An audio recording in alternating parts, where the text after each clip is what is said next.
Assalamualaikum warahmatullahi wabarakatuh. Kali ini saya akan mempresentasikan kembali materi pendidikan karakter dan anti korupsi. Sebelum itu, perkenalkan nama saya. Check it out.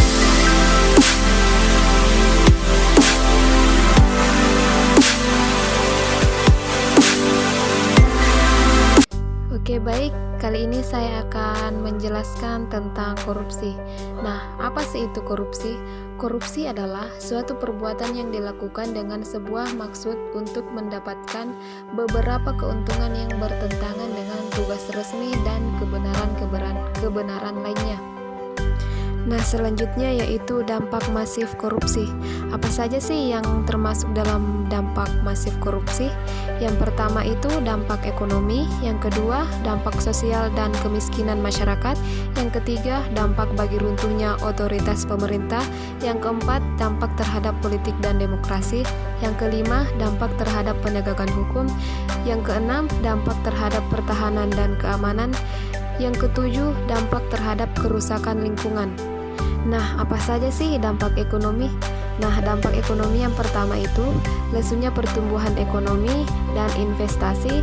Yang kedua, penurunan produktivitas. Yang ketiga, rendahnya kualitas barang dan jasa bagi publik.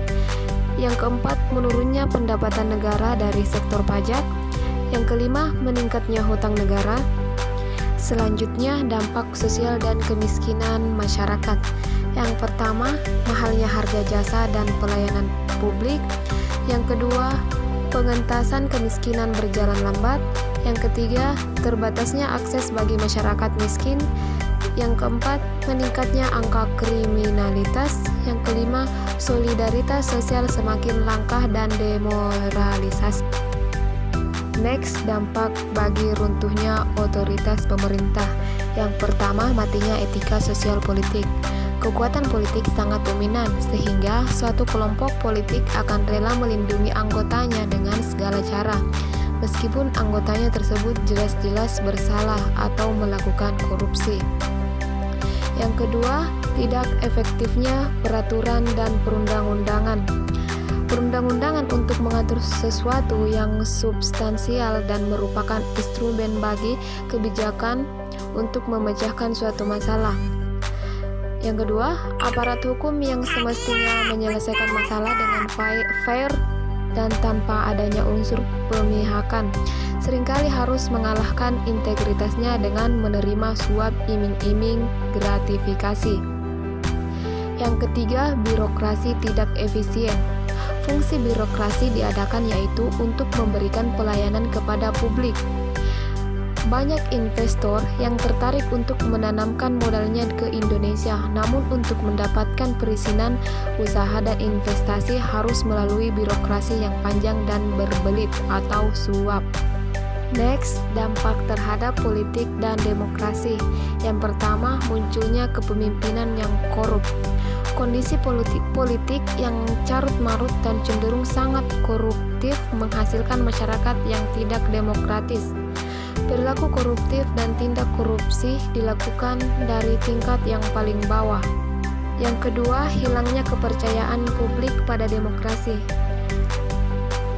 Yang ketiga, menguatnya plutokrasi. Yang keempat, hancurnya kedaulatan rakyat. Seharusnya kedaulatan ada di tangan rakyat. Namun yang terjadi sekarang ini adalah kedaulatan ada di tangan partai politik karena anggapan bahwa partailah untuk representasi rakyat. Selanjutnya, dampak terhadap penegakan hukum. Yang pertama, fungsi pemerintahan mandul. Hubungan partai politik pemerintah dengan voternya menghasilkan kondisi yang sangat rentan terhadap terjadinya praktek korupsi. Yang pertama, korupsi menghambat peran negara dalam pengaturan alokasi. Yang kedua, korupsi menghambat negara melakukan pemerataan akses dan aset. Yang ketiga, korupsi memperlemah peran pemerintah dalam menjaga stabilitas ekonomi dan politik. Yang kedua, hilangnya kepercayaan rakyat terhadap lembaga negara. Dampak masif korupsi yang selanjutnya yaitu dampak terhadap pertahanan dan keamanan. Yang pertama, kerawanan nahan panas karena lemahnya alutsista dan SDM. Negara lain begitu mudah menerobos batas wilayah negara Indonesia baik dari darat, laut, maupun udara. Yang kedua, lemahnya garis batas negara. Akibat para leader koruptif, maka masyarakat lebih cenderung dekat dengan negara tetangga Malaysia karena negara tersebut lebih banyak memberikan bantuan dan kemudahan hidup bagi mereka. Ikan kekayaan negara tidak dikorupsi dan dipergunakan untuk membangun daerah-daerah perbatasan. Yang ketiga, menguatnya sisi kekerasan dalam masyarakat. Masyarakat frustasi menghadapi kerasnya kehidupan. Masyarakat menjadi sangat apatis dengan berbagai program dan keputusan yang dibuat oleh pemerintah karena mereka menganggap hal tersebut tidak akan mengubah kondisi hidup mereka. Terakhir yaitu dampak kerusakan lingkungan. Pertama, menurunnya kualitas lingkungan. Kerusakan lingkungan diakibatkan oleh lemahnya penegakan hukum. Illegal logging disinyalir adalah faktor utama kerusakan hutan dan mengakibatkan kerusakan lingkungan yang parah. Tidak pernah terungkap kasusnya secara tuntas. Semua berjalan seperti tidak ada hukum yang berlaku. Yang kedua, menurunnya kualitas hidup. Sebagian besar lingkungan hidup kita rusak diakibatkan oleh tindakan korupsi. Masyarakat harus mengeluarkan uang ekstra besar untuk mendapatkan air layak minum. Korupsi berbagai pengadaan sarana di bidang lingkungan. Implikasi menurunnya kualitas hidup, yaitu pertama banjir, biaya pemeliharaan bendungan dikorupsi. Yang kedua, pencemaran, biaya dinas kebersihan dikorupsi. Yang ketiga, kekeringan, biaya pengadaan air bersih dan proyek irigasi dikorupsi. Pembahasan selanjutnya yaitu nilai dan prinsip anti korupsi. Yang pertama itu nilai-nilai anti korupsi. Apa saja sih nilai-nilai anti korupsi tersebut? Yang pertama itu kejujuran, yang kedua kepedulian, yang ketiga kemandirian, yang keempat kedisiplinan, yang kelima pertanggungjawaban, yang keenam kerja keras, yang ketujuh kesederhanaan, yang kedelapan keberanian, dan yang kedelapan yaitu keadilan. Nah, apa sih itu kejujuran? Jujur adalah salah satu sifat yang sangat penting bagi kehidupan, baik mahasiswa maupun masyarakat umum. Tanpa sifat jujur, mahasiswa tidak akan dipercaya dalam kehidupan sosialnya, begitupun dengan masyarakat. Nilai kejujuran di dalam kampus dapat diwujudkan oleh mahasiswa dalam bentuk tidak melakukan kecurangan akademik. Contohnya, tidak mencontek saat ujian, tidak melakukan plagiarisme, dan tidak memalsukan nilai. Selanjutnya yaitu kepedulian. Seorang mahasiswa perlu memiliki rasa kepedulian terhadap lingkungannya, baik lingkungan di dalam kampus maupun lingkungan di luar kampus.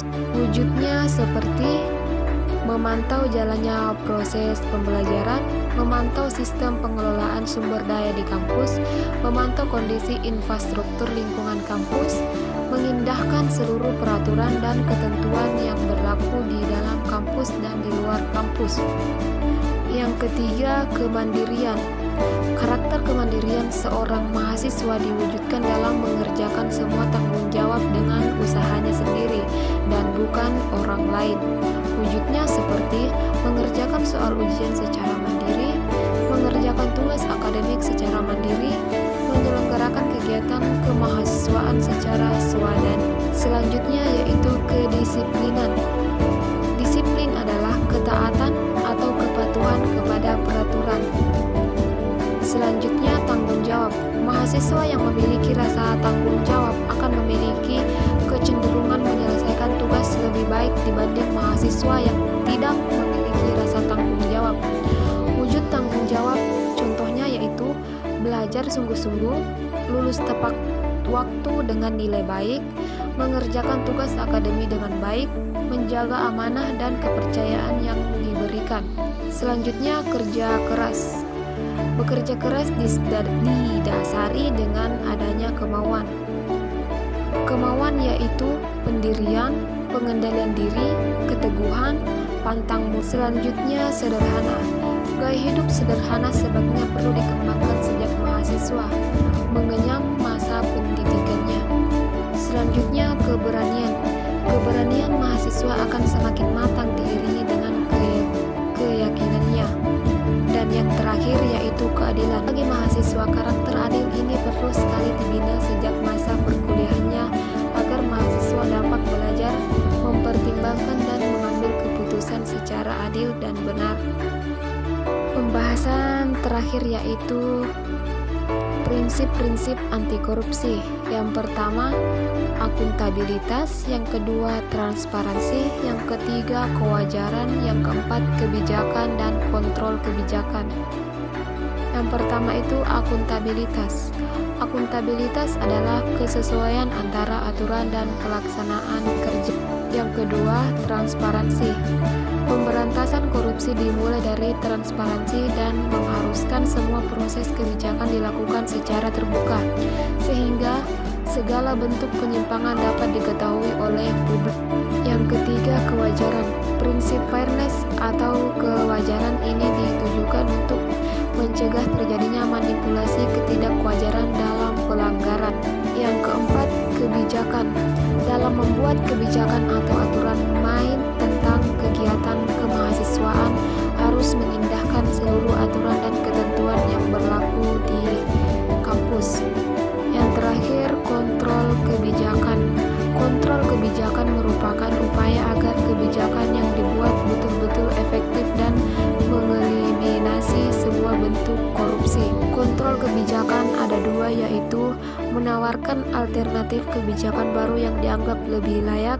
Yang kedua, mengontrol dengan mengganti kebijakan yang dianggap tidak sesuai atau people power. Sekian penjelasan dari saya. Saya akhiri dengan ucapan wabillahi taufiq wal hidayah. Wassalamualaikum warahmatullahi wabarakatuh.